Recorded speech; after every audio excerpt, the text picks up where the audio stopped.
তৃতীয়বার প্রধানমন্ত্রী পদে শপথের আগে বাজপেয়ী এবং গান্ধীকে শ্রদ্ধাজ্ঞাপন, মোদির সঙ্গী রাজনাথ। রবিবার সন্ধ্যায় রাষ্ট্রপতি ভবনে প্রধানমন্ত্রী হিসাবে শপথ গ্রহণ করতে চলেছেন নরেন্দ্র মোদি। একাধিক রাষ্ট্রনেতা অনুষ্ঠানে উপস্থিত থাকবেন।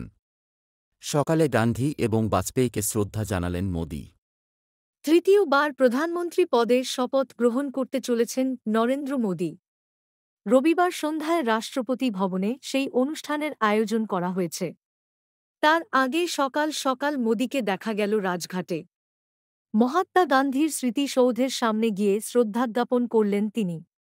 গেলেন প্রাক্তন প্রধানমন্ত্রী অটল বিহারী বাজপেয়ীর সৌধ সদৈব অটলের কাছেও। সেখানেও শ্রদ্ধাজ্ঞাপন করতে দেখা গিয়েছে মোদিকে।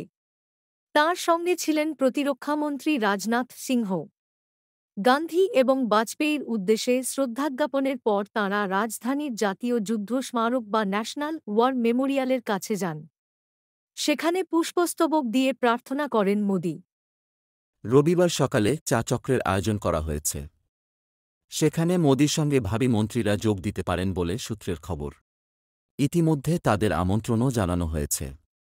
রবিবার সন্ধ্যা ৭টা ৫ প্রধানমন্ত্রী হিসাবে শপথ গ্রহণ করবেন মোদি। তাকে শপথবাক্য পাঠ করাবেন রাষ্ট্রপতি দ্রৌপদী মুর্মু। মোদির পাশাপাশি তার পরিষদীয় সদস্যরাও শপথ গ্রহণ করবেন রবিবার সন্ধ্যায়। অনুষ্ঠানে হাজির থাকবেন বাংলাদেশের প্রধানমন্ত্রী শেখ হাসিনা, শ্রীলঙ্কার প্রেসিডেন্ট